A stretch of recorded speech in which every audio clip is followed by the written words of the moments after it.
नमस्कार, आवाज अड्डा में आपका स्वागत है। आपके साथ मैं हूं विपिन भट्ट और आज हम बात कर रहे हैं कोरोना के साइड इफेक्ट्स की। जी हां, साइड इफेक्ट कैसे? मसलन अब लॉकडाउन 4.0 के बाद हमने कोरोना के साथ एक नई तरह की जंग शुरू कर दी है। ये जंग है घर से बाहर निकलकर, फेस टू फेस, क्योंकि अब हमने तय किया है कि अब हम और घर में नहीं बैठेंगे और कोरोना का मुकाबला करते हुए अपने काम भी करेंगे। अब यह है कि बहुत सारे काम शुरू हो रहे हैं देश के अंदर, उसमें अलग अलग सेक्टर्स को खुलने का मौका दिया जा रहा है। साथ में सरकार ने उनको कुछ रियायतें भी दी हैं, कुछ छूट दी हैं, कुछ सहायता दी है, बहुत कुछ हो रहा है। लेकिन कुछ सेक्टर ऐसे हैं जिनके लिए आने वाला वक्त मुश्किल भरा अब भी रहेगा, भले ही उन्हें खुलने की इजाज़त भी दे दी जाए। मसलन अब तक जिन्हें तकलीफ थी, आपके घर के आसपास के सैलून्स, बार्बर शॉप्स, उन्हें दिक्कत हुई। आपके घर के आसपास के रेस्टोरेंट्स, होटल्स, उन्हें दिक्कत हुई। टूरिज्म इंडस्ट्री के बारे में तो शायद हम ये सोच लें कि अभी बहुत दिनों तक इनका कुछ होना नहीं है। इवेंट मैनेजमेंट, शादी ब्याह, बर्थडे पार्टीज, इनका क्या आने वाले वक्त में होगा? तो ऐसी बहुत सारे सेक्टर्स हैं, ऐसी छोटी बड़ी बहुत सारी चीज़ें हैं जिनके बारे में अब सोचना शुरू होगा कि क्या as a side effect of corona इनके साथ स्थितियां खराब होंगी या फिर तकलीफ बढ़ती हुई नजर आएगी। तो आज इन्हीं सेक्टर्स पर करेंगे चर्चा, और जिसमें हमारे साथ शामिल हो रहे हैं कुछ खास मेहमान। एसोचैम टूरिज्म काउंसिल के चेयरमैन सुभाष गोयल साहब, जेज ग्रुप के चेयरमैन जावेद हबीब साहब, मैसिव रेस्टोरेंट के founder Zorawar Kalra, city pride multiplex के डायरेक्टर पुष्कराज चफलकर, निजावन ग्रुप के डायरेक्टर अर्जुन निजावन और फाइनेंशियल एक्सपर्ट शरद कोहली साहब, जिनसे हम जानेंगे कि ये तमाम सेक्टर्स की दिक्कतें कैसे यहाँ से ठीक हो सकती हैं, इन्हें क्या करना चाहिए और अब तक क्या कुछ हुआ है।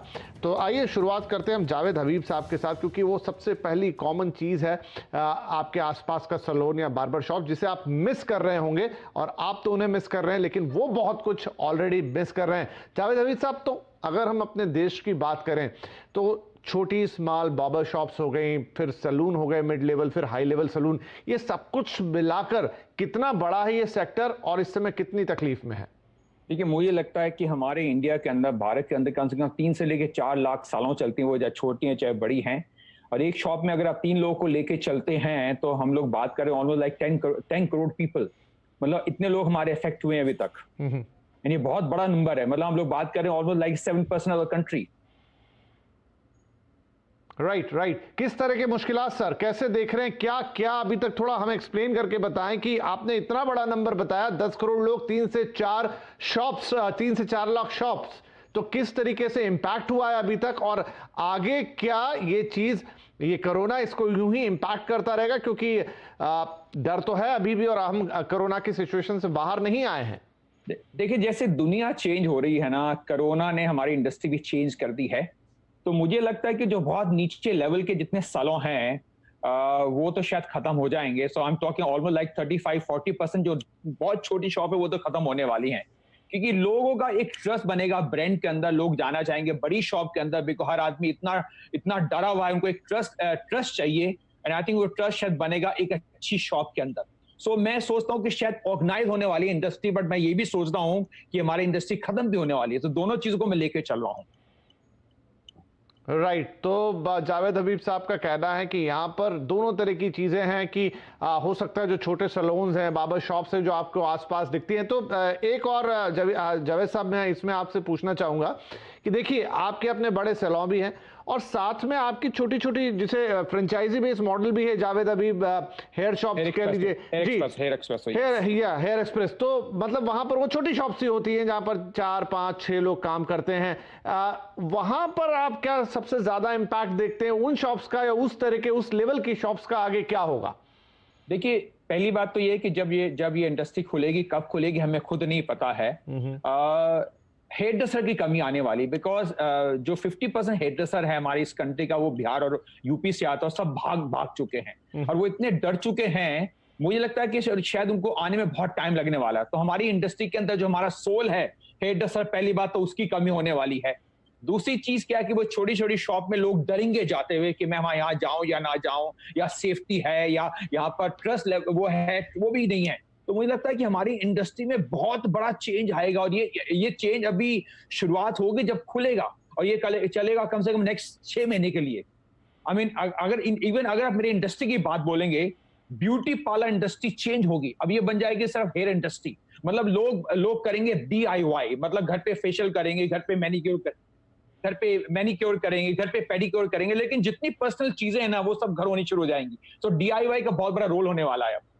राइट, आप सही कह रहे हैं। और जहां तक बड़े सैलून्स की भी बात है तो ये तो है कि बड़े सैलून तो खर्चे भी बड़े, लेकिन क्या लोग उस हिसाब से आएंगे, क्या लोग उस हिसाब से वो तमाम पैकेजेस लेंगे और कराएंगे, ये भविष्य की चीजें होंगी। तो छोटा हो या बड़ा हो, तकलीफ सबके सामने होने वाली है। और आपने कहा कि पूरी तरह से इसका स्वरूप बदलने वाला है, इस पर और विस्तार से बातचीत करेंगे। लेकिन एक और चीज जो चेंज होने वाली है वो हमें बताएंगे अर्जुन साहब।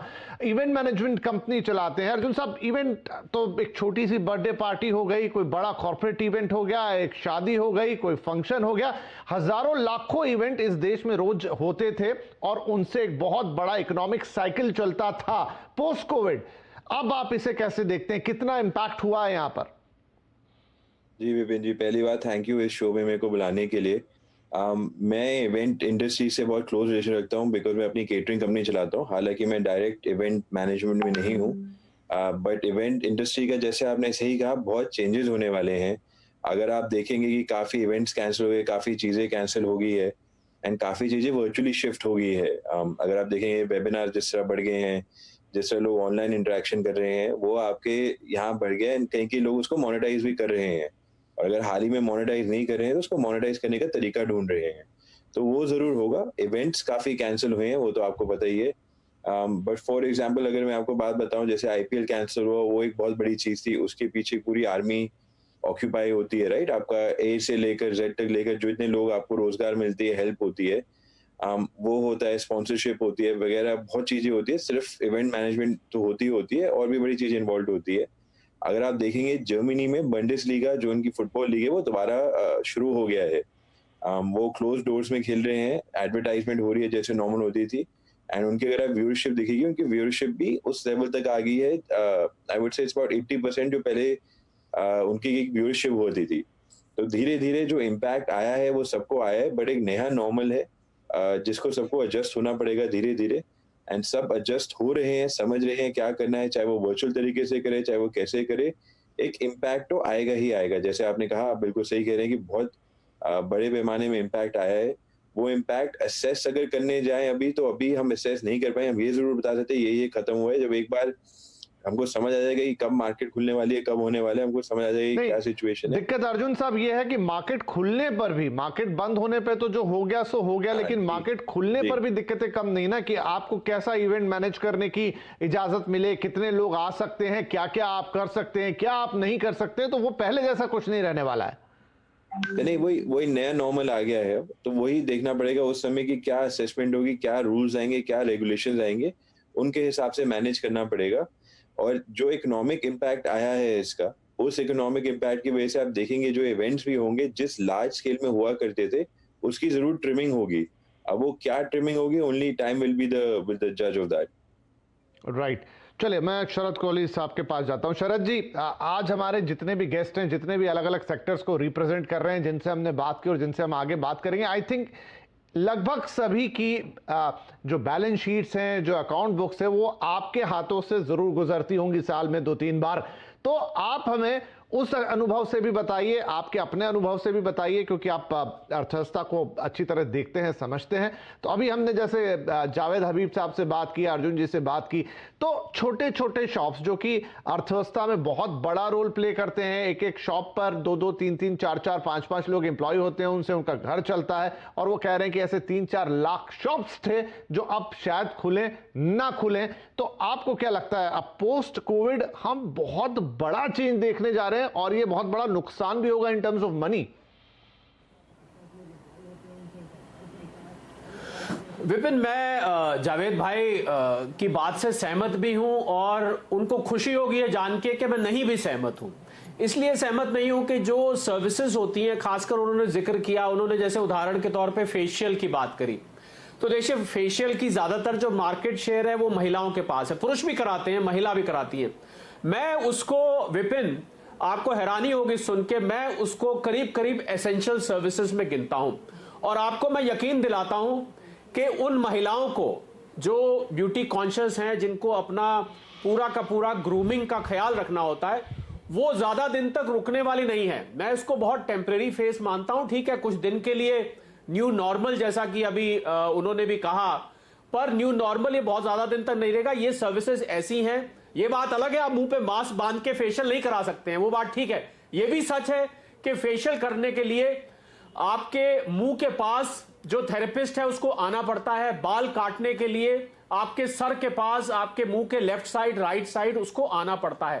पर मैं ये मानता हूं विपिन कि ये सर्विसेज ऐसी हैं जो कि ज्यादा दिन तक कस्टमर और वेंडर के बीच में दूरी बना के नहीं रह सकती। बहुत जल्द आपको इसमें जितना हम सोच रहे हैं उससे जल्दी आपको नॉर्मल देखने को मिलेगा। दूसरा, मैं इवेंट मैनेजमेंट वाले की बात कर रहा था, जो इवेंट मैनेजमेंट की बात चल रही थी। यह सच है कि इवेंट मैनेजमेंट इंडस्ट्री के आसपास बहुत सारी इंडस्ट्रीज घूमती हैं, उसमें केटरर्स हैं, उसमें डेकोरेटर्स हैं, उसमें ऑडियो वाले हैं, वीडियो वाले हैं, ये सब इवेंट मैनेजमेंट में आता है। मैंने अपनी स्वयं आंखों से, और मैं आपको इस बात का टेस्टिमनी हूं, मैंने अभी हाल में एक इवेंट अटेंड किया विपिन, जिसमें सब कुछ था, आप मानेंगे नहीं, म्यूजिक भी था, ऑडियो भी था, वीडियो, एक सिर्फ चीज मिसिंग थी, वो दाल मखनी, शाही पनीर, बटर चिकन, जो लोग शौकीन हैं, वो नहीं था। बाकी सब कुछ वहां परफॉर्मेंस में थी, सब कुछ वहां पर था। मैं समझता हूं कि event management industry virtual event management के लिए तैयार हो जाए, जहां पर आपको सब कुछ ऑर्गेनाइज करना होता है।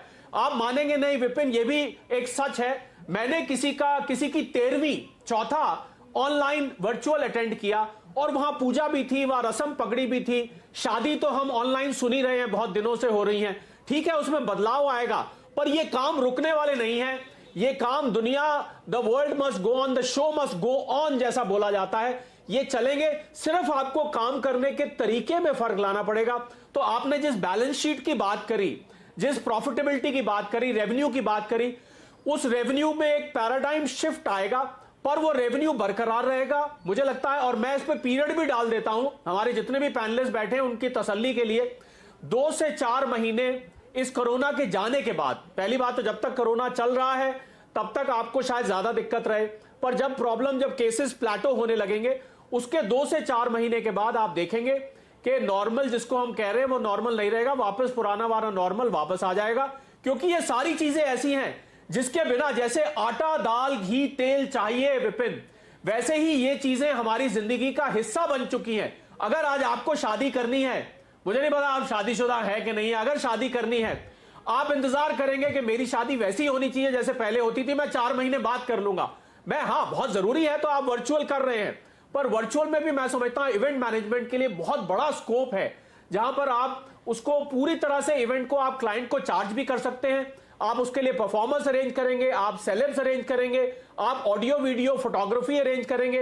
मैंने इवेंट में फोटोग्राफी होती भी देखी, स्क्रीन पे फोटो खींची जा रही थी, 2 लोगों को साथ लाया जा रहा था, उनकी फोटो खींची जा रही थी। तो जब सारी दुनिया एक तरफ चल रही है तो इसमें शर्माना क्या है या इससे हिचकिचाना क्या है। तो मैं बहुत ऑप्टिमिस्टिक हूं इसको लेके विपिन, और मुझे लगता है कि बहुत जल्दी इसमें जिस तरीके का पैसा लगता था वो पैसा वापस आना शुरू हो जाएगा, हो सकता है अलग शेप में या पहले वाली शेप में। बहुत बढ़िया, तो काफी ऑप्टिमिस्टिक और काफी आशावादी आपका जवाब है, सुन के बहुत अच्छा भी लगा। और सही है, तौर तरीके बदलेंगे लेकिन काम होंगे। अब इन बिटवीन वाली कुछ चीजें रहेंगी, उस पर आगे और चर्चा हम करेंगे, लेकिन मैं चलता हूं सुभाष जी के पास।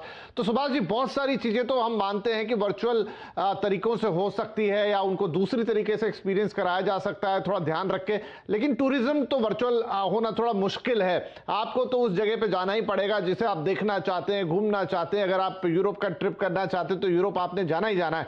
अब आपकी इंडस्ट्री के साथ किस तरह की दिक्कत यहां से दिख रही? देखिए 2 महीने तो सब कुछ बंद था तो सबके लिए एक जैसा है, लेकिन खुलने के बाद भी जो असली तकलीफें हैं वो अब शुरू होंगी। तो आपकी इंडस्ट्री का क्या असेसमेंट है?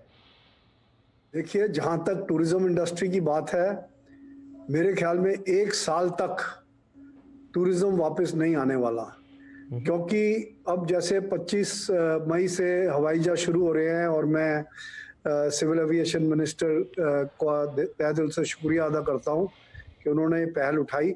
कुछ इकोनॉमिक एक्टिविटी जरूर शुरू होगी, पर जहां तक इंटरनेशनल टूरिज्म है, जब तक वैक्सीन नहीं आएगा, और वैक्सीन मुझे लगता नहीं कि सितंबर अक्टूबर से पहले आएगा, फिर इतने मिलियंस ऑफ लोगों को वैक्सीन लगना है, तो वीजाज नहीं इशू होंगे, फ्लाइट्स नहीं चलनी शुरू होंगी। अभी इंटरनेशनल फ्लाइट्स अगर अगले महीने से शुरू होती हैं तो वो सिर्फ विजिटिंग फ्रेंड्स एंड रिलेटिव्स जो थे, जो फंसे हुए थे या जो रिपैट्रिएशन में फंसे हुए थे, वही लोग आएंगे, या मजबूरी में जो फैमिलीज बिछड़ी हुई थी वो लोग ट्रैवल करेंगे।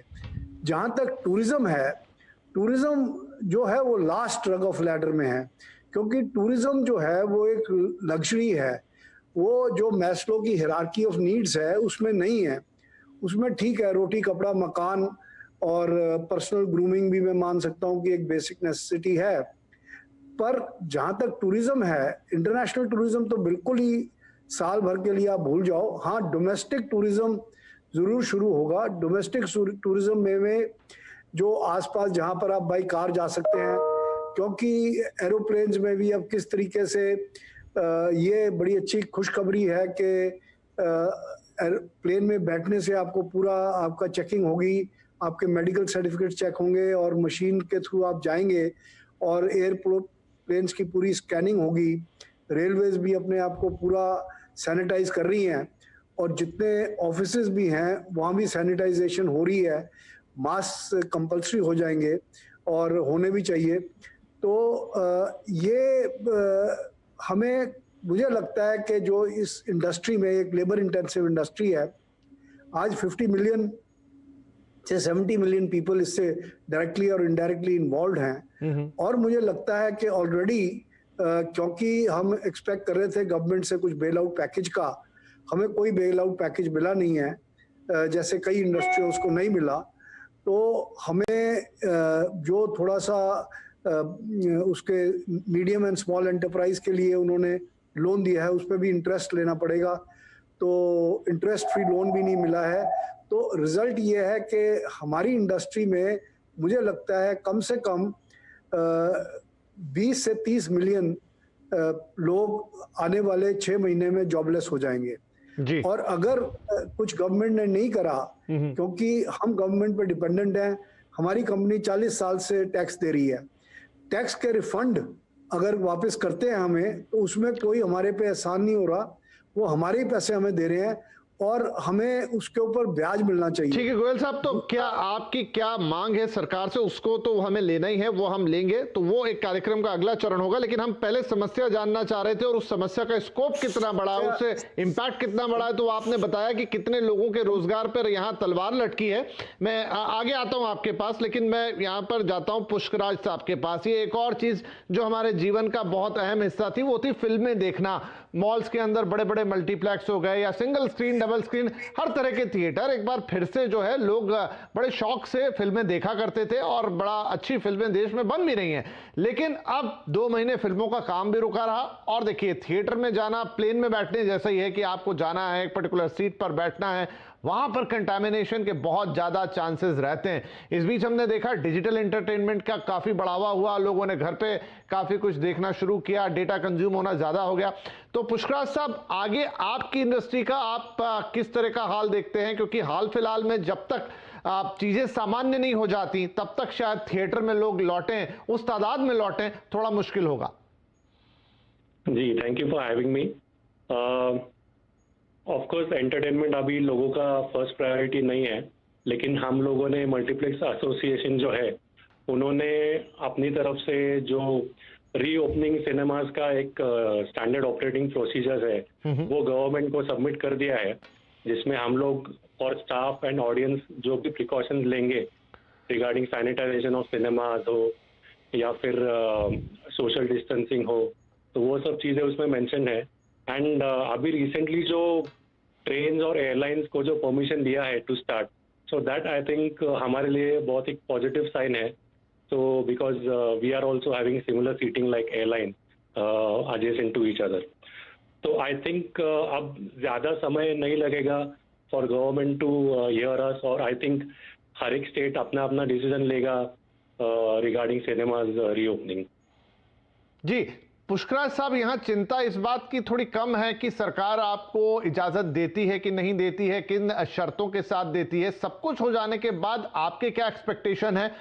जिस तरह का एक एक फियर फैक्टर है, और वो है भी जब तक इसके लिए कोई श्योर शॉट या तो दवाई नहीं आती या वैक्सीनेशन नहीं आता या आदमी को उम्मीद ना हो जाए कि भाई अब तकलीफ नहीं है या केसेस कम नहीं होने लग जाते देश के अंदर, आपको लगता है कि लोग प्रेफर करेंगे कि वो बाहर निकले, थिएटर में जाएं और पिक्चर देखें अपने परिवार के साथ? जी, फियर फैक्टर तो डेफिनेटली है और सिनेमाज को वही फियर फैक्टर को काउंटर करना है, that is the challenge right now. तो जब भी परमिशन मिलेगी we will open cinemas with all the precautions, और भले ही ऑपरेशनल लॉसेस क्यों ना हो, हम ऑडियंस को दिखाएंगे कि it is safe to watch cinema in a very safe environment. और जब तक हम वो नहीं करते तब तक बड़ी पिक्चर आने पे हमें बड़ा क्राउड भी देखने को नहीं मिले। सो जब तक और 3-4 महीने तक, क्योंकि बम्बई भी बंद है, पूरा प्रोडक्शन और पोस्ट प्रोडक्शन बंद है, तो बहुत सी पिक्चरें अभी अटकी हुई है रिलीज के लिए। तो एक बार जब सब ओपन अप हो जाएगा तब कम से कम 3 से 4 महीने लगेंगे दिवाली तक बड़ी पिक्चरें आने के लिए। सो ये 3-4 महीने हमें प्रिकॉशंस के साथ सिनेमाज चलाने पड़ेंगे just to boost the confidence of the people. ठीक है, बहुत अच्छा, आप अपनी तरह से पूरी तरह तैयार हैं चैलेंज को लेने के लिए। एक बार फिर हम कोहली साहब का रुख करेंगे। तो कोहली साहब, 2 चीजें अभी हमने बात की, एक हो गया टूरिज्म, एक हो गया सिनेमा। पहले अब सिनेमा को ले लेते हैं, फिर उसके बाद टूरिज्म पे जाते हैं, क्योंकि ये काफी इमीडिएट चीज होती है, आप अब महीने में 2-3 बार सामान्य वक्त में कर लेते हैं। जब आप अच्छी मूवी कोई लगी तो उनको लेकर जाएंगे। तो ये बताएं आप हमें कि मल्टीप्लेक्सेस, जैसा मैंने कहा कि एक तो है कि सरकारी अनुमति है, उसके बाद किस शर्तों के साथ कि आप एक रो में कितने व्यक्ति बिठाएंगे, कैसे बुलाएंगे, क्या करेंगे, बच्चों को अलाउ करेंगे, नहीं करेंगे, और दूसरी तरफ पब्लिक सेंटिमेंट है कि क्या व्यक्ति प्रेरित होगा कि वो जाए और सिनेमा में ही वो पिक्चर देखे, सिनेमा हॉल में। देखिए विपिन, यहां पर समस्या है, क्योंकि आपके पास जहां पर आपके पास ऑल्टरनेट है वहां पर समस्या है। ऑल्टरनेट क्या हुआ, हमने देखा कि अब क्योंकि मैं CNBC आवाज पे हूं तो ये बात कहने में मुझे बिल्कुल हिचकिचाहट नहीं होती। हमने नेटफ्लिक्स का शेयर डाउ जोन्स इंडेक्स पे अमेरिका में बढ़ते हुए देखा। क्यों देखा हमने? क्योंकि लोगों को लगा कि अगर मूवी देखने हम नहीं जा पा रहे हैं, और मुझे अगर मूवी देखने के 2 पर्पस होते हैं। एक, आपने मूवी देखा है, एक आपके लिए फैमिली आउटिंग होती है, आप बाहर जाते हैं, जाके पॉपकॉर्न खरीदते हैं, जाके आप बाहर खाना खाते हैं, एक it's an experience in itself. तो वो जो एक्सपीरियंस वाला पोर्शन है वो ऑप्शनल होता है, पर जो मूवी देखने का शौक है आपका, उसके लिए आपके पास ऑल्टरनेट है, आपके पास ऑनलाइन प्लेटफॉर्म्स हैं, नेटफ्लिक्स जैसे प्लेटफॉर्म है जहां पर आप मूवी को आराम से देख सकते हैं। तो मुझे लग रहा है जो सेगमेंट है, वो सेगमेंट अब मुझे लग रहा है ऑनलाइन की तरफ उनको लाना और ज्यादा मुश्किल होगा। पर जो फैमिली आउटिंग वाला, जो एक्सपीरियंस वाला सेगमेंट है, वो मैं बहुत सारी फैमिलीज को विपिन जानता हूं, पिछले 2 महीने में जूम पे और फोन पे तमाम लोगों से हम संपर्क में मैं रहा, और वो लोग अब घर पे बैठे बैठे बेचैन हैं। जितनी सिनेमा इंडस्ट्री खुलने का इंतजार कर रही है, मैं उनको बताना चाहूंगा उससे भी ज्यादा इंतजार वो फैमिलीज कर रही है बाहर निकलने का। घर बैठ बैठ के ऊब गए हैं। आप विपिन मीडिया में हैं तो आप मूव करके रोज ऑफिस आ जाते होंगे, आपके कुछ साथी मैंने देखा है ऑफिस आ जाते हैं, ये सुविधा आपके पास है क्योंकि आप मूव कर सकते हैं। पर फैमिलीज को ये सुविधा नहीं है, वो बाहर नहीं निकल पा रहे हैं, वो घर बैठ बैठ के ऊब गए। मुझे लग रहा है जैसे ही सिनेमा इंडस्ट्री एक ट्रस्ट फैक्टर लाएगी, एक विश्वास दिलाएगी कि आप हमारे यहां आके सेफ हैं, वैसे ही लोग फौरन बाहर निकलना चाहेंगे और देखने आना चाहेंगे। पर इसमें एक ड्रॉबैक है, क्योंकि कोरोना के बारे में कहा गया है कि ये सेंट्रली एयर कंडीशन एनवायरनमेंट जहां पर होती है वहां पर ये तेजी से फैलता है, और वो सेंट्रली एयर कंडीशन एनवायरनमेंट इसको बढ़ने, इसीलिए ट्रेन जो चलाई गई आपने देखा होगा, नॉन एयर कंडीशन ट्रेन चलाई गई हैं। मुझे नहीं बता रहा कि मंडे से जब फ्लाइट चलेंगी तो वो भला नॉन एयर कंडीशन फ्लाइट तो हो नहीं सकती है, तो कैसे उसमें इस चीज का ध्यान रखा जाएगा ये अभी पूरी तरह से स्पष्ट नहीं है। तो मुझे लग रहा है लोगों को जो दिक्कत होगी कि आप जब सेंट्रली एयर कंडीशन एनवायरनमेंट में बैठे हैं तो वहां पर आपको थोड़ा सा इंफेक्शन का एक्सपोजर ज्यादा होने का चांस होता है। तो सिनेमा इंडस्ट्री को किसी भी तरह, और अगर आप मान लीजिए एक सीट छोड़ के बैठाते हैं तो जब तक हाउसफुल नहीं होती है तब तक तो पूरी कमाई भी नहीं होती है, और हाउसफुल होती है तभी ज्यादा कमाई होती है। तो अगर आप अपनी मर्जी से ही उसको हाउसफुल होने से रोक रहे हैं तो भला वो कमर्शियल फैक्टर कैसे चलेगा, आप अपने खर्चे कैसे निकालेंगे, ये एक बहुत बड़ा चैलेंज आने वाला है। तो वही मैं कहना चाहूंगा कि जहां पर आपके पास विकल्प है, ऑल्टरनेट है, वहां पर आपको लाना मुश्किल होगा। जहां पर कोई जैसे मैंने अभी फेशियल का बताया था, ग्रूमिंग सर्विसेज का बताया था, जिसका कोई ऑप्शन नहीं है, उसमें आपके पास कोई ऑल्टरनेट नहीं है। हालांकि घर पे भी आप बुला सकते हैं, पर घर पे बुलाने में भी वही रिस्क है जो एक सैलून में, पार्लर में जाने में है। तो मुझे लग रहा है कि सिनेमा इंडस्ट्री को इस पे बहुत विचार करना पड़ेगा कि आप अगर इंश्योर कर सकते हैं जो लोग आ रहे हैं कि उनको इन्फेक्शन किसी भी तरीके से मूवी देखते देखते अंदर कोरोना नहीं चला जाएगा, ये अश्योरेंस अगर मिल जाएगी तो लोग, मैं सच बता रहा हूं आपको, घर पे बैठे बैठे बेचैन है, ऊबे बैठे हैं, बाहर निकलने के लिए बिल्कुल ऐसा समझिए कि गेट पे खड़े हैं, किसी तरह बस निकल जाएं और जाके कहीं एंटरटेनमेंट कर ले। बहुत बोर्डम भी बहुत हद तक आ चुका है। जी बिल्कुल ठीक है। चलिए तो मैं थोड़ा सा एक यहां पर एडिशन कर देता हूं। आपने वो फ्लाइट्स वाला प्रश्न उठाया, तो चूंकि हम उस पर भी एक शो कर चुके हैं तो मेरी नॉलेज में थोड़ा है कि एयरप्लेन के अंदर जो एयर कंडीशनिंग सिस्टम होता है उसमें उन्होंने बताया एक्सपर्ट्स ने कि उसमें लगातार फ्रेश एयर रोटेट होती है। मतलब it's not the same air जो लगातार किसी कार की तरह या किसी सिनेमा घर की तरह वो सर्कुलेट होती है। उसमें एयर का, फ्रेश एयर का एक्सचेंज लगातार एक पीरियोडिकल तरीके से होता है। तो वहां किसी तरह की कोई वैसी चिंता नहीं है कि आप कोरोना का जो वायरस है एयर स्प्रेड के थ्रू, एयर के थ्रू लगातार घूमेगा। प्लेन का मैकेनिज्म ऐसा है और सेफ है, ऐसा एक्सपर्ट्स कहते हैं। यहां पर मैं आगे बढ़ूं उससे पहले जोरावर साहब को ले आता हूं, क्योंकि अभी हमने गोयल साहब की भी बात सुनी, टूरिज्म पे आते हैं, लेकिन जब आप मल्टीप्लेक्स में जाते हैं पिक्चर देखने तो भाई लगे हाथ जो पड़ोस का रेस्टोरेंट है उसमें खाना क्यों नहीं खाएंगे। कई बार तो वो पहली प्रायोरिटी होती है, पिक्चर देखें ना देखें लेकिन वीक में एक आध बार, वीकेंड पर कुछ मजेदार चटपटा अच्छा सा हो जाए। जोरावर साहब, आप लोगों के लिए भी एक ये बड़ा चैलेंज होगा। हालांकि आपके पास एक बड़ा अच्छा अल्टरनेटिव ये है कि आप लोगों के घर तक उनका खाना पहुंचा सकते हैं, लेकिन जो फाइन डाइन होता है, जहां बैठ के खाना है, एक्सपीरियंस लेना है, उसमें थोड़े मुश्किलात आएंगे। आपकी इंडस्ट्री का इस समय क्या हाल है, हमें बताएं। Thank you for having me on the show. I think मेरे जो सारे फ्रेंड्स जो इस शो पे हैं वो काफ़ी हद तक जो बोल रहे हैं मैं उन सब चीज़ों से बिल्कुल सहमत हूँ।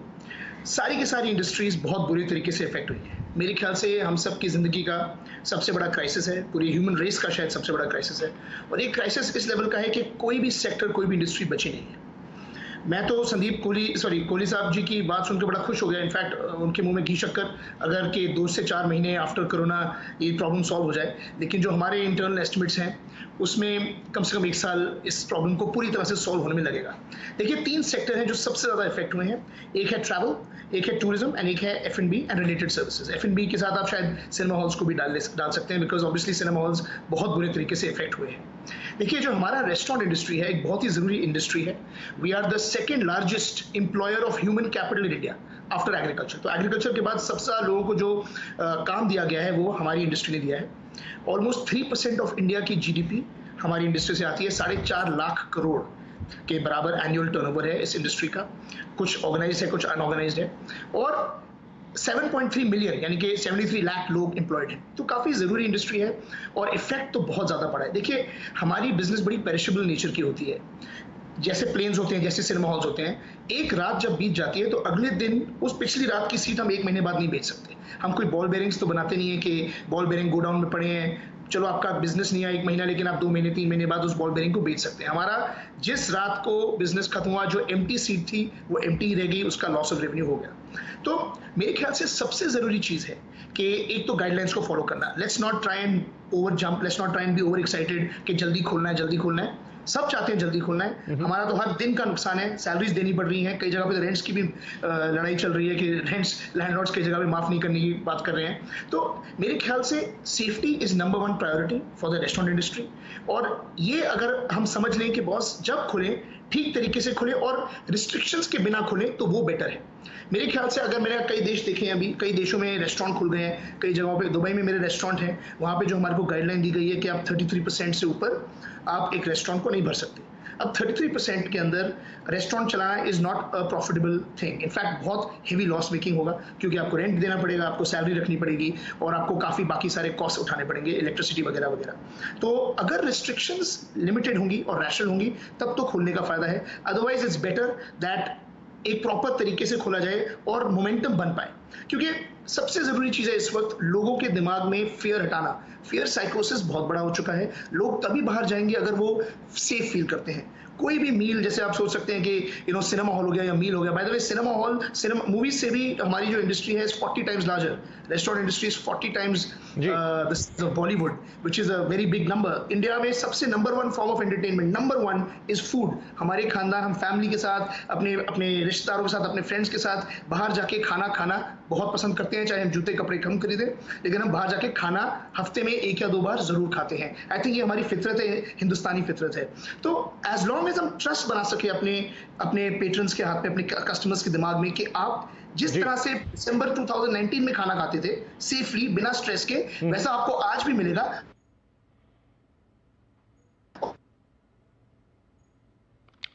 शायद जोरावर साहब का ऑडियो लिंक टूटा यहाँ पर। तो चलिए, उन्होंने अपनी बात मोटे तौर पे रख दी बड़ी। मैं फिर एक बार कॉली साहब का रुख करूंगा। तो सर, सिनेमा हो गया, तो जैसा हमने कहा, खाने वाली इंडस्ट्री तो और ज्यादा बड़ी थी और आपके जीवन का ज्यादा बड़ा अंश थी। और इन दिनों तो ये भी हो गया है कि आप फाइन डाइन, फिर दूसरा लेवल है आप ऑर्डर कर रहे हैं, जोमेटो, स्विगी, तमाम चीजें आपके घर तक फ्रेश खाना तुरंत मिनटों में पहुंचता है।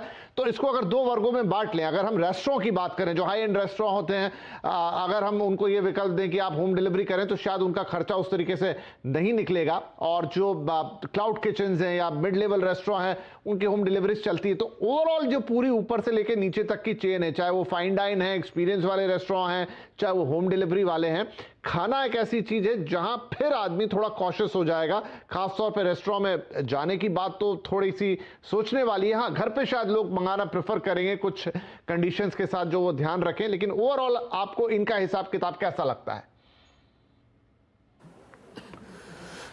देखिए, रेस्टोरेंट्स, मैं इंडिया की बात करूं, अभी जोरावर जी ने बिल्कुल ठीक कहा कि सारे परिवार जो हैं वो हफ्ते में एक बार, 15 दिन में एक बार, मैं कहता हूं महीने में एक बार, उनको बाहर जाके खाना पसंद है। It is an experience for them. और उनको एक फैमिली की आउटिंग जो है वो पूरा अपने आप में, जैसा मैंने पहले बताया, it is an absolute necessity कि जाना ही जाना है।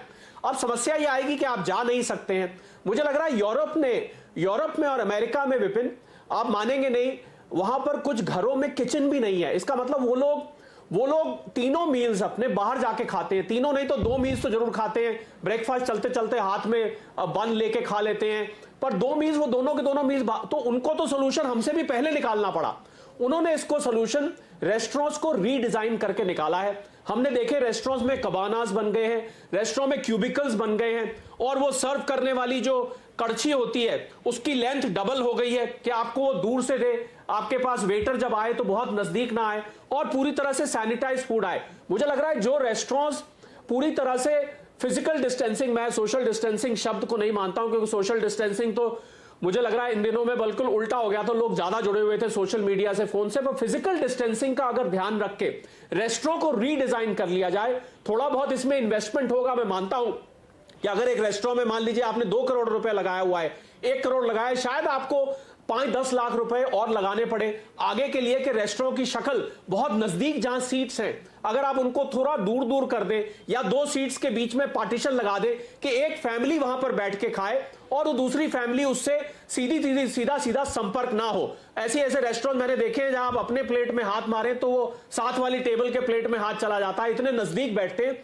मुझे लग रहा है वो तो नहीं हो पाएगा, पर रेस्टोरेंट को रीडिजाइन करके हम कर सकते हैं। अब आपने बात करी डिलीवरी की। देखिए, डिलीवरी का जब से एक दिल्ली में मुझे याद है केस आया था जहां पर एक डिलीवरी पर्सन के माध्यम से बहुत लोगों में ये रोग फैल गया था। तो मुझे लग रहा है डिलीवरी चेन्स जो हैं उनको ये साथ में एक अश्योरेंस देना पड़ेगा कि जो व्यक्ति डिलीवर कर रहा है और जहां जिस किचन से वो निकल के आ रहा है, जिस काउंटर से वो खाना उठ के आ रहा है, वो काउंटर, वो किचन, वो व्यक्ति पूरी तरह से सर्टिफाइड होना चाहिए। अगर सर्टिफाइड, तो जब वो डिलीवरी करने आए पहले आप उससे खाना मत लीजिए, पहले वो रेस्टोरेंट चेन एक सर्टिफिकेट प्रोड्यूस करे और इस बात की जिम्मेवारी ले कि हमारा व्यक्ति जो है वो पूरी तरह से कोरोना फ्री है, वो इससे इन्फेक्शन नहीं हुआ है और खाना भी पूरी तरह से हाइजीनिकली तैयार है। मुझे लग रहा है अगर इस तरीके से किया जाएगा, मैं मानता हूं विपिन, जिन लोगों को बाहर खाने की आदत है और जिन लोगों के लिए, उनके लिए भी मैं इसको करीब एसेंशियल सर्विसेज में मानता हूं। घर में जो गृहिणियां हैं ना विपिन, वो खाना बना बना के खुद ही पक चुकी हैं। वो कह रही है किसी तरह बस आप बाहर का खाना लाओ, बहुत हो गया, मैं थक गई हूं। तो मुझे लग रहा है कि रेस्टोरेंट्स अगर अपने आप को थोड़ा सा स्ट्रक्चरल चेंज करेंगे तो उनको इस समस्या का समाधान पा सकते हैं, क्योंकि अगर आप बंद रखेंगे, मुझे लग रहा है बंद रखना लंबा सोल्यूशन नहीं है। और 33% ऑक्यूपेंसी रखना भी, जैसा कि अभी जोरावर ने बताया, ये बिल्कुल भी फाइनेंशियली वायबल नहीं रहेगा। रेस्टोरेंट घाटे पे चलेगा, इससे बेटर तो बंद रहना बेटर है कि खाली फिक्स कॉस्ट डाल रही है, वहां तो आपकी वेरिएबल कॉस्ट भी जाएगी। तो मुझे लग रहा है कि स्ट्रक्चरल चेंज अगर लाया जाए रेस्टोरेंट के डिजाइन में तो इसका पालन, और यूरोप में हम देख रहे हैं ये होना शुरू हो गया है। फ्रांस में, जर्मनी में, इटली में मैंने खुद देखा है टीवी विजुअल्स में, जहां पर वो क्रिएट कर दिया गया है। नहीं, बढ़िया है चीजें। यहाँ पर तो एक अल्टरनेटिव है फूड इंडस्ट्री के बाद एफएनबी इंडस्ट्री के पास कि वो अपने आप को थोड़ा रीडिजाइन, रिकैलिब्रेट करे तो चीजें बदल सकती हैं। चलिए मैं ब्रेक लूं, उससे पहले शरद जी फटाफट बात कर लेते हैं हम टूरिज्म की, जो सुभाष जी ने पॉइंट्स रखे। और ये लगभग जितनी भी इंडस्ट्रीज की आज हम बात कर रहे हैं, ये कई लोगों को रोजगार देती है। उन्होंने भी टूरिज्म में एक आंकड़ा दिया, कितने लोग उससे रोजगार से जुड़े हुए हैं। आप जल्दी तो नहीं हम मानते हैं, क्योंकि जब तक है लोग ट्रैवल करने से थोड़ा बचेंगे। आप क्या कहते हैं कि यहां पर थोड़ा सेटबैक लेना ही पड़ेगा, थोड़ा सा नुकसान उठाना ही पड़ेगा? जी हां, टूरिज्म और एविएशन और होटल इंडस्ट्री, मुझे लग रहा है विपिन, तीनों आपस में जुड़ी हुई हैं और तीनों की तीनों इंडस्ट्री में सेटबैक होगा ही होगा। क्योंकि आपने बिल्कुल ठीक कहा, टूरिज्म हम वर्चुअल नहीं कर सकते हैं। मैं नहीं कह सकता आपको लाइए हम इटली दिखाएं आज आपके स्क्रीन पे, तो आपके दिखाने की जरूरत नहीं है, वो तो मैं यूट्यूब पे जाके खुद ही देख सकता हूं। वो जो टूरिज्म का मजा है, वो टूरिज्म बिना फिजिकल मूवमेंट के वो नहीं आ सकता। तो होटल, टूरिज्म, एविएशन, मैं समझता हूं ये फ्रंट लाइन में अगर हिट हुई है तीनों इंडस्ट्रीज, तो ये तीनों इंडस्ट्रीज हैं और इन तीनों को ही सबसे ज्यादा वक्त लगेगा रिकवर करने में। तो मेरी सलाह यह है टूरिज्म इंडस्ट्री को कि जहां जहां जो टूर सेक्शन से जुड़ा हुआ है, 5.5 करोड़ लोग इसमें रिक्रूटेड हैं। और बिल्कुल ठीक कहा गोयल साहब ने कि करीब 3 से 4 करोड़ लोगों की नौकरी इस समय खतरे में है। तो मेरी सलाह यह है टूरिज्म इंडस्ट्री को कि या तो अपने खर्चों को वो 1 साल के लिए बिल्कुल ही कट डाउन कर दें, वेट ना करें। एज ए फाइनेंशियल एक्सपर्ट बोल रहा हूं कि खर्चों को कट करने की इंतजार मत करें कि शायद सरकार को अनाउंसमेंट करेगी, क्योंकि अगर सरकार ने अनाउंसमेंट कर भी दी तो भी आपको लोगों को बुलाने में, लोगों को घर से निकालने में वक्त लगेगा। खर्चों को कट करें या टूरिज्म इंडस्ट्री को कुछ टाइम के लिए कुछ और बिजनेस भी एक्सप्लोर करना चाहिए, जिसको हम मैनेजमेंट में फॉरवर्ड इंटीग्रेशन और बैकवर्ड इंटीग्रेशन करते हैं कि आपको कुछ थोड़ा सा डाइवर्सिफाई करना पड़ेगा। विपिन, आपको एक मजेदार बात बताता हूं, इसी से संबंधित है। वो ये कि मैंने देखा कि बहुत सारे लोग इस दौरान में, हालांकि मैं टूरिज्म इंडस्ट्री को करने को नहीं कह रहा हूं, मैंने देखा कि सारी दुनिया ऐसा लग रहा था कि मास्क का, पीपी किट्स का और ग्लव्स का, सैनिटाइजर्स का बिजनेस करने लग गई। ये दिखला रहा था कि हमारी जो भारत की जनता है वो कितनी क्रिएटिव और कितनी जल्दी ऑल्टरनेट ढूंढती है। तो मुझे लग रहा है टूरिज्म इंडस्ट्री को, मैं ये तो नहीं कह रहा मास्क का बिजनेस करिए या सैनिटाइजर, कुछ हो सकता है कर भी रहे होंगे और कर भी रहे हैं, सैनिटाइजर का बिजनेस करिए, कि जो कंटेम्प्रेरी बिजनेस है, मुझे लग रहा है बिजनेस शिफ्ट करने का इस समय मैं सलाह दूंगा, बजाय इसके कि 1 साल आप घाटा सहते रहें और आप कुछ ना करें। बिल्कुल बिल्कुल। तो कुछ जगह जहां गुंजाइश नहीं है, इलास्टिसिटी नहीं है, अल्टरनेटिव नहीं है, चेंज करने का स्कोप नहीं है, वहां यही होगा कि घाटा सहने वाली लाइन से आपको हटके कुछ और दूसरी चीज सोचनी होगी। चलिए हम यहां पे लेते हैं एक छोटा सा ब्रेक, लेकिन ब्रेक के बाद हमारे जितने इंडस्ट्री रिप्रेजेंटेटिव है हम उनसे पूछेंगे कि अब क्या वो सरकार की तरफ देख रहे हैं, क्या उनकी सरकार से कोई डिमांड है। बहुत सारे अनाउंसमेंट हुए हैं, किसी को डायरेक्टली किसी को इनडायरेक्टली बेनिफिट उससे हो सकता है, लेकिन क्या कोई उनकी पर्टिकुलर डिमांड है कि इतना उनके लिए कर दिया जाए ताकि तमाम लोग जो रोजगार से जुड़े हैं वो बच जाएं। और एक बड़ी बात यह भी होगी कि आप कितने भी अल्टरनेटिव अपना लें, लेकिन जो बीच का गैप है, जितने दिन तक आपको सस्टेन करना है, बहुत सारे लोग शायद उस गैप को फुलफिल करने की स्थिति में नहीं होंगे, इसलिए उनके लिए मुश्किलें बढ़ेंगी। तो इन तमाम चीजों पर चर्चा होगी छोटे से ब्रेक के बाद। वेलकम बैक, आप देख रहे हैं आवाज अड्डा। आज हम बात कर रहे हैं लॉकडाउन के साइड इफेक्ट्स, यानी ऐसे सेक्टर्स की जो लॉकडाउन के चलते बहुत ज्यादा प्रभावित हुए हैं, चाहे वो आपके घर के नीचे वाली बाबा शॉप हो, चाहे घर के नीचे वाला पड़ोस वाला रेस्टोरेंट हो, चाहे टूरिज्म इंडस्ट्री हो, होटल इंडस्ट्री हो, तमाम ऐसी चीजें, या फिर वो सिनेमा जहां आप रेगुलर पिक्चर देखने जाते थे, उनके लिए मुश्किलात अभी भी हैं और आने वाला वक्त भी आसान नहीं होगा। तो आज हम उन्हीं की बातें कर रहे हैं और उनके सभी रिप्रेजेंटेटिव हमारे साथ हैं। तो चलिए इस बातचीत को आगे बढ़ाते हैं और अब ये कार्यक्रम का वो वक्त है जब हम इन सभी सेक्टर रिप्रेजेंटेटिव से जानेंगे कि उनकी क्या उम्मीदें हैं, वो क्या चाहते हैं कि उनके लिए सरकार करे, क्योंकि सरकार ने काफी कुछ किया है, 20 लाख करोड़ का पैकेज अनाउंस किया है, इनको कुछ हद तक राहत आई होगी, लेकिन डायरेक्टली इनके लिए क्या किया जा सकता है। जावेद हबीब साहब, आपके सेक्टर की क्या उम्मीदें हैं और आप क्या चाहते हैं कि सरकार ये मिनिमम चीजें कर दे ताकि लोगों के रोजगार बचे रहें? देखिए, हम लोग अपने सेक्टर की जो बात कर रहे हैं, ये 90% जो हमारा सेक्टर है ये ऑर्गेनाइज सेक्टर नहीं है। इसी वजह से जो नंबर मैं कहने की कोशिश कर रहा हूँ कि you know there are 3 crore सालों in India, that's a huge number, लेकिन उसमें से काउंट कितनी हो रही है, उसमें से काउंट होती है शायद 50,000 सालों। तो ये अगर आप इसको देखेंगे तो हमें तो बहुत ही बड़ा गवर्नमेंट की सपोर्ट चाहिए, बिकॉज ये जो लोग हैं जो उनके घर चलते हैं, सालों से घर चलते हैं, उनको क्या चाहिए? उनको चाहिए कि उनका क्लाइंट कैसे वापस आएगा। बट मैं सोचता हूँ कि अगर हम उसको एजुकेशन बेस लेके चलते हैं, मतलब हम लोग उसको ट्रेन करना शुरू करते हैं कि अगर एजुकेशन आ जाएगी, hopefully they will grow gradual, but definitely I think government has to really come forward to support us so much, because कौन इसके बारे में बात करेगा? हम बात कर रहे हैं, रेस्टोरेंट की बात कर रहे हैं, मूवीज की बात कर रहे हैं, इट्स ऑल ऑर्गेनाइज, बट हमारा प्रोफेशन तो ऑर्गेनाइज है ही नहीं। और गवर्नमेंट किसको सपोर्ट करेगी? एक छोटी सालों को जाके सपोर्ट करेगी? तो आई थिंक उसके लिए हमें क्या करना पड़ेगा कि yes, skill India can play a very very important role and very big role now. And जैसे हम लोग स्किल इंडिया में जाते हैं, आई थिंक वहां से फंडिंग मिलेगी, वहां से एजुकेशन मिलेगी, एंड हो सकता है 2-3 साल के अंदर I think they all can stand up again on their feet. Otherwise not easy. एक चीज मानना पड़ेगा कि हर 500 सर के ऊपर एक बाबर होता है। इससे पता चलता है कि हमारी इंडस्ट्री कितनी बड़ी है, और शायद हम लोग सोच नहीं पा रहे। हम लोग बात करें कि हम लोग इतनी बड़ी कंट्री के इतना बड़ा नंबर 2 नंबर 3 है, but I am saying 3 crore people, 3 crore सालों multiply by 3, that's a huge number. I think हमें गवर्नमेंट की बहुत ज्यादा सपोर्ट चाहिए, और वो कैसे सपोर्ट चाहिए? I think skill India has to come forward, education दे, फंडिंग दे, तभी हम लोग कुछ कर पाएंगे और तभी हम लोग अपने आप को सर्वाइव कर पाएंगे।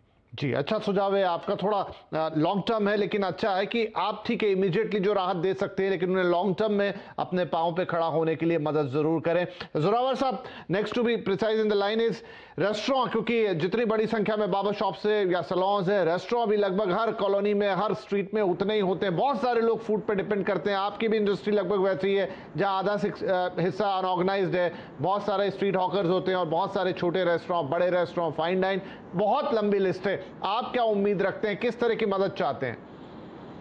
देखिए, जैसे जावेद साहब ने बोला कि काफ़ी लार्ज परसेंटेज जो हमारी इंडस्ट्री का है वो भी अनऑर्गेनाइज्ड है।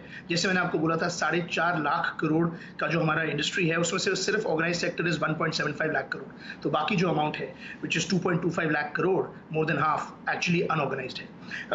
मेरे ख्याल से एक तो मैं बोलना चाहूँगा, जो गवर्नमेंट ने पैकेज बनाया है, काफ़ी सेक्टर्स की बहुत मदद हुई है। डायरेक्टली इस वक्त ट्रैवल या F&B के बारे में कुछ स्टिमुलस पैकेज में इंक्लूडेड नहीं है, इसलिए हमारी एक बहुत ही एक हम्बल रिक्वेस्ट है, एक हम्बल सबमिशन है कि हमारी इंडस्ट्री को ज़रूर देखा जाए। Like I said, second largest employer of humans in India, और हमारा बड़ा ही कैश फ्लो डिपेंडेंट बिजनेस है। तो एक महीना भी अगर आपका कैश फ्लो जीरो हो तो पूरे साल के प्रॉफिट्स तो जाते ही जाते हैं, आप इनफैक्ट पूरे साल के लिए घाटे में चले जाते हैं। बहुत ही कैश फ्लो डिपेंडेंट है, बहुत हाई रिस्क रेट है। इनफैक्ट पूरी दुनिया में सबसे ज़्यादा मोर्टेलिटी रेट, सबसे ज़्यादा जो रिस्की बिजनेस रेस्टोरेंट मानी जाती है, वेयर 90% फेलियर रेट। तो एक ही साल के अंदर 10 में से 9 रेस्टोरेंट बंद हो जाते हैं। तो हमारी जो थोड़ी सी विशेज़ हैं, जो हम चाहते हैं कि गवर्नमेंट प्लीज़, गवर्नमेंट के जो हमारी जो ऑनरेबल फाइनेंस मिनिस्टर, इनफैक्ट हमारी एक छोटे से एक ग्रुप ने उनसे एक वीडियो कॉल भी करा था कुछ दिन पहले, उन्होंने बड़ी अच्छी तरह से सुना। तो हमारी जो थोड़ी सी डिमांड्स हैं वो basically are towards 3 or 4 main things. सबसे ज़रूरी चीज़ एम्प्लॉयमेंट कवर फॉर एम्प्लॉयज़। जो हमारे एम्प्लॉयज़ हैं हमारे लिए सबसे ज़रूरी हैं। हमारी पूरी इंडस्ट्री इस बात से बिल्कुल ही क्लियर है कि नंबर 1 प्रायोरिटी जो हम सपोर्ट चाहते हैं is for lockdown cover for employment. Second चीज़ जो हमारे को चाहिए is restoration of input tax credit. देखिए, हमारी एक इंडस्ट्री ऐसी है जिसकी 12 से 13% मार्जिन होती है। अब हमारा GST का जो इनपुट है, वो जब GST अनाउंस हुआ था 2 साल पहले, 2.5 साल पहले, तब हमारा इनपुट टैक्स क्रेडिट हटा दिया गया। और कोहली साहब इस बात को जानते होंगे, बिकॉज काफ़ी सारे लोग ने उनको इस चीज़ के लिए अप्रोच करा होगा। लेकिन जो मार्जिन बची थी रेस्टोरेंट इंडस्ट्री में, वो ऑलमोस्ट पूरी तरह से वाइप आउट ही हो गई। मतलब कोई बिजनेस में प्रॉफिटेबिलिटी बची नहीं। तो अगर ये इनपुट टैक्स क्रेडिट वापस आता है तो एटलीस्ट सर्वाइवल की chance in the long run हमारे पास बनती है। थर्ड चीज जो हमारे को चाहिए इज वर्किंग कैपिटल सपोर्ट। देखिए, हमारी इंडस्ट्री में इस वक्त जीरो या नो लिक्विडिटी है, ऑलमोस्ट जीरो या जीरो लिक्विडिटी है। लिक्विडिटी है नहीं, लोग तनख्वाह नहीं दे पा रहे हैं, लोग रेस्टोरेंट फिर से चालू करने के लिए भी पैसे चाहिए होते हैं। क्लीनिंग करनी होगी, कोहली साहब ने बोला रिस्ट्रक्चरिंग करनी पड़ेगी, जो हमने ऑलरेडी प्लान्स में डाला है, मार्केटिंग करनी पड़ेगी, लोगों को बताना पड़ेगा कि हम सेफ है, इन सब में पैसा लगता है। तो हम we definitely need working capital support. Zero interest or zero collateral loans are very important at this point in time. अगर उस तरह का कुछ सपोर्ट आ जाए तो वो भी बहुत हमारे लिए जरूरी हो सकता है. ई कॉमर्स की जो पॉलिसीज है हमारी, ये एक हमारे लिए बहुत बड़ी दिक्कत है. ये जो एग्रीगेटर्स हैं, जोमेटो, स्विगी, आप कह रहे थे डिलीवरी के बारे में, देखिए डिलीवरी किसी भी रेस्टोरेंट के लिए 15-20% से ऊपर नहीं होती, और जितना लॉस अभी हमारा डाइनिंग में होने वाला है, वो जितनी भी डिलीवरी आप कर लो वो उस लॉस को कवर नहीं कर पाएगा. तो जो एग्रीगेटर है वो बहुत incredible amount of commissions charge कर रहे हैं, which are not affordable.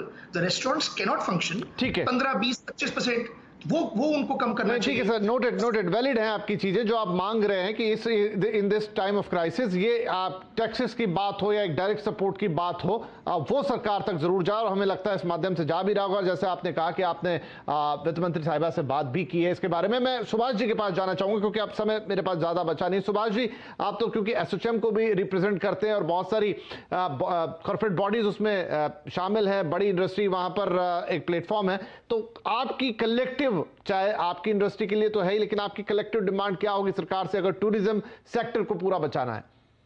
देखिए, टूरिज्म सेक्टर अगर बच जाएगा तो पूरी इकोनॉमी ठीक हो जाएगी, क्योंकि चाहे वो रेस्टोरेंट हो, चाहे वो एयरलाइंस हो, टूरिज्म एक ऐसी इंडस्ट्री है जो कि हर सेक्टर को, तो सबसे पहले तो मैं 2 पॉइंट्स आपको क्लियर करना चाहता हूं और आपके जितने भी दर्शक हैं उनके लिए भी, कि एक चीज आप दिमाग से निकाल दें, ये कोरोना वायरस जो है ये बड़ा वीक वायरस है. इससे 60% ज्यादा पावरफुल था इबोला वायरस, और ये वायरस कोई हवा में नहीं आता. ये अगर आप स्पिट करोगे, जो इन्फेक्टेड आदमी है उसके थूक से या उसने कहीं पे थूका उसको टच करने से, तो एक तो आप ये चीज निकाल दें कि ये जैसे हम ट्यूबरक्लोसिस है वो इससे ज्यादा डेंजरस है, पर ट्यूबरक्लोसिस के हम साथ जी रहे हैं. आप अफ्रीका में जाएंगे तो वहां से आपको येलो फीवर के वैक्सीनेशन के साथ आना पड़ेगा. इसलिए आप एयरलाइंस को सैनिटाइज कर दें. एयर कंडीशनिंग से ये वायरस नहीं फैलेगा, ये गलत हवा है. ये जब तक कोई इन्फेक्टेड आदमी वहां खांसे या वो करे उसके लिए नहीं, बिल्कुल सही है सर, लेकिन मैं क्योंकि समय कम है, क्विकली अगर आप डिमांड बता पाएं आपकी. डिमांड्स हमारी वही हैं जो रेस्टोरेंट वालों की है, कैश फ्लो की, और हम चाहते हैं कि 10 साल का हमें इंटरेस्ट फ्री लोन दिया जाए और पैसा हमारी जेब में डाला जाए, क्योंकि 20 लाख करोड़ जो है, अगर आप सारी वर्किंग पॉपुलेशन को 1-1 करोड़ देंगे तब भी बहुत है.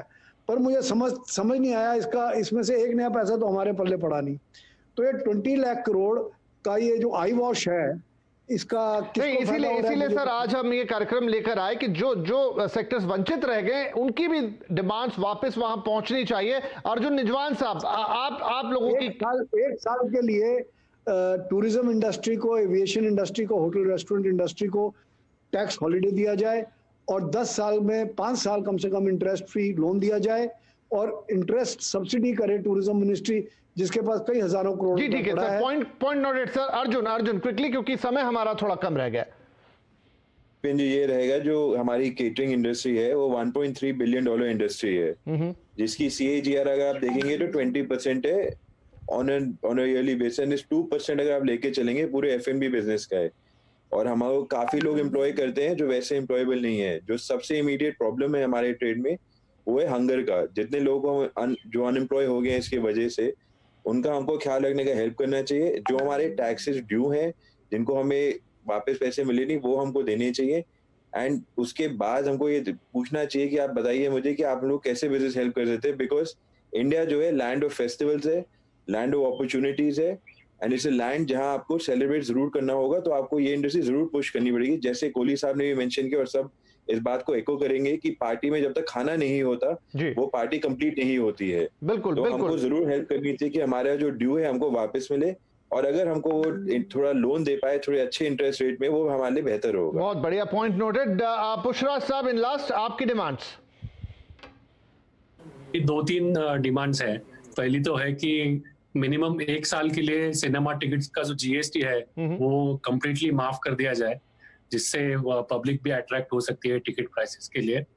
दूसरा जो है, इलेक्ट्रिसिटी रेट्स सिनेमास के कम कर दिए जाए, क्योंकि इलेक्ट्रिसिटी रेट्स हमारा सबसे बड़ा आउटगोइंग है, इवन मोर देन सैलरीज. तो electricity rates need to be drastically reduced, because we are paying the highest electricity rates right now. और तीसरी जो है कि प्रॉपर्टी टैक्सेस भी अगर 2 सालों के लिए माफ कर दिया जाए तो ना मल्टीप्लेक्सेस और उनके साथ सिंगल स्क्रीन को भी बहुत बड़ा फायदा हो सकता है। और अगर मिनिमम वेजेस का भी कुछ सपोर्ट गवर्नमेंट से मिल जाए तो फिर सर्वाइव करने में थोड़ा सा असिस्टेंस मिल सकता है। बिल्कुल ठीक है, बढ़िया। तो कोहली साहब सिर्फ 60 सेकंड रहेंगे आपके कमेंट के लिए मेरे पास। क्विकली एक कमेंट, आपने सबकी डिमांड सुनी, लगभग टैक्स हॉलीडे सबको चाहिए, थोड़ी कैपिटल मदद भी चाहिए और कुछ सुविधाएं, कुछ इंसेंटिव्स। जी हाँ, बिल्कुल। एक शेर है विपिन, कभी किसी को मुकम्मल जहां नहीं मिलता, कहीं जमीन तो कहीं आसमां नहीं मिलता। ये मैं अगर सरकार के शूज में जाके बोलूं तो वो ये बोलेगा, वो कहते हैं 20 लाख करोड़ का पैकेज दिया है साहब एमएसएमईज के लिए, उसमें से 3 लाख करोड़ है। तो जितने भी इंडस्ट्रीज यहां पर बैठी हैं उसमें जो एमएसएमईज हैं वो बैंक में बिना कोलैटरल के जाके आप लोन ले सकते हैं। बहुत बड़ी एक सुविधा दी गई है। परंतु जैसा मैंने कहा कि हजारों ख्वाहिशें ऐसी, हर ख्वाहिश पे दम निकले, ख्वाहिश तो है और बिल्कुल, पर मैं समझता हूं सरकार की अपनी लिमिटेशंस हैं।